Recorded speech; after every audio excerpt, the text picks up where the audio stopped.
Hi, Melissa. Hi, Francis. How are How you are you today? today? Happy New Year. Happy New Year. Good to see you. Good to see you too.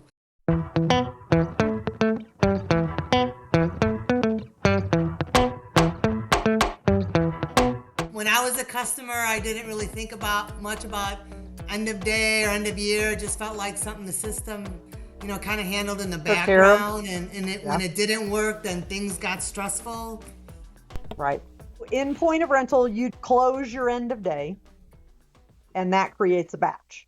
And you might do that daily. You might do that weekly. You might do that monthly. Most customers are going to do it daily. And the way that point of rental knows when to close your monthly totals is based upon the calendar and how you have those set. And so we're here to talk today about end of day, end of month, and calendar maintenance. How are you doing those? How can you do those? And is there a reason you would want to do one or the other? So, Melissa, when you were in the rental company, before you joined us here at Point of Rental, you were using Point of Rental. So, And I can loved you? it. Great, that's awesome. Can you explain your understanding of end of day as a point of rental customer? Well, I looked at it as it finalized the day's transactions, right?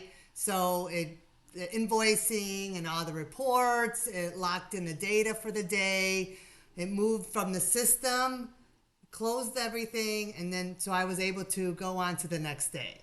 And so when you did this, Melissa, did you guys do a manual auto close? Did you go over to the menu and go to end of day? Well, let me tell you something. In the beginning, yes, manually. Found Okay. out found out pretty quickly after lots of troubles and maybe some things that didn't go so well. Found out later on that auto close was best, and then we moved to auto close. Awesome. Okay. So talking about manual close, it closes that batch for each location. And then let's say we're a multi-store, just so we have an understanding of the way it works. So we're a two-store company. And so store one kicks off, they click the button, and then it closes the batch for store one, and now we're waiting for store two to close.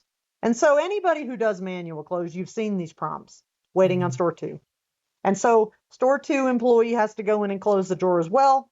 Once store two closes, then store one wraps up the totals and the batch rolls. That's the way that the manual close works. Right. But the employee has to remember to do the close. They have to go in at the end of the day and they have to close. Nobody can Right. be in the counter system Nope. writing a contract. Nobody can be posting payments. And let's say And it's end of year, right? Or end of month, and you oh, got to get that last payment in, or that truck came in late, and you wanted to get that pickup in, and it's like 6:30, so you have to wait till everything's done. that's right. And there have been plenty of times when you're doing manual close where you get the prompt and it says you can't do the end of day because somebody's in a transaction or somebody's doing something. And then you're hollering back to the people, the salespeople that are in there writing orders or whoever, right? And you're asking them to get out. So there is an option of auto close. We're going to post the link in this call on how to do that, how to set it up. And if you need help, call in to us. We're happy to help. But the beautiful thing about auto close is that it's a task that gets set up in the point of rental task manager, and you can put any time in there. We recommend after 11 p.m. So you set it up, and you don't have to be there. And then it kicks off your auto close. All stores follow, closes the batch, and then you can also set up a notification to be Hmm. sent to you to show you that the close was done. Right. So now, And now you have no worries. from a customer's perspective, auto close creates consistency. The system closes That's every right. day at that time, which keeps reporting, invoicing, and month end clean. That's right. And so what it will do is you can be sitting at the house drinking a glass of wine or water and your clothes goes off for you with no problem. Even if Yep. you have a salesperson in there writing a transaction, your auto close is going to happen. So we Yep. recommend going to auto close. Link Right. is going to be in this call for you to set it up. We're happy to help you if you want to call us. Definitely. Because The even other thing missing we have, one day can snowball into end of month or end of year right. issues. You think about how you're trying to reconcile your GLs.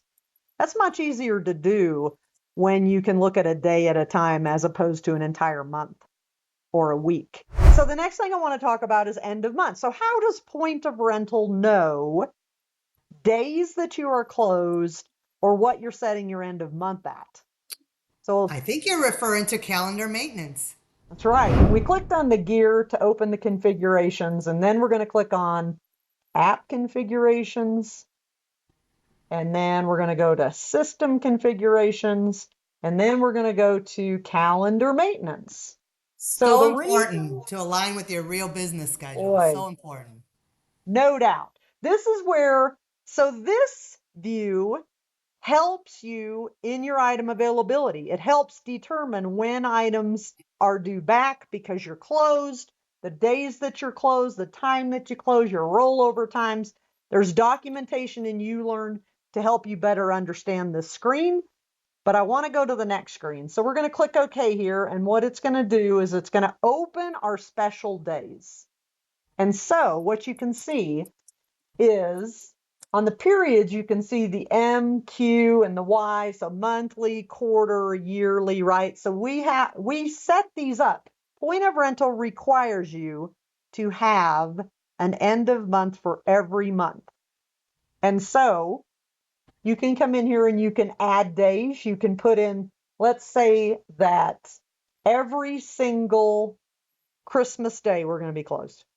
So I'm going to click here, I'm going to add a date, and I'm going to add in, I'm going to go ahead and go to December of 2026. And I'm going to choose, isn't that beautiful? It's going to be on a Friday. That's so awesome. So we're going to mark it as closed. And then we're going to click OK here. And it's going to say, do you want to be closed for all stores? And I'm going to say yes. And then it's going to So say that takes every care of year. And I'm everything going to at say once. yes. Yes. Now You don't don't have to do go that store if it's by store, Thanksgiving. right? Don't do Thanksgiving because Thanksgiving, the date changes every year. So you will have to set the date for Thanksgiving. But now when we look at the calendar, we will have that we are closed on Christmas Day for each year. It's beautiful. And then the other thing is make sure you have the month set. If you are using auto close, set the month to the last day of the month. The old days of in February, we're doing manual close, but we're not open on the 28th. So we're going to be closed. We're going to close on the 26th. That's not true anymore. You can set the month end to the last day and set up auto close, and you will have your month income consistent. Because if I close February in 2027 on 2/27, but for some reason I do business on 2/28, that's now going to be part of my March numbers. So we highly recommend that you come in here, you generate your periods, you add in your month end, your quarter, your year end, you add in your special days that you're closed. For those that are every single year, like maybe Christmas or Yeah. New Year's Day, tell it yes. Set it for all stores. Set it for every year. Do you know why Set this is up auto awesome? close. Do you know Why is why that? this is awesome, Francis? Because it prevents the problems before they start. That's That's right. the That's best right. feature. Absolutely. Okay. So today we talked about manual close versus auto close. We root for auto close. It'll alleviate all that pain for you. We're going to drop the link in there on how to set it up. If you have any questions, give us a call. We're happy to help. Go into your calendar maintenance, set up your special days, set up your month ends, and if you're using auto close, make sure you use the last day of the month. Thank you for joining me, Melissa. Thank you. It was my pleasure.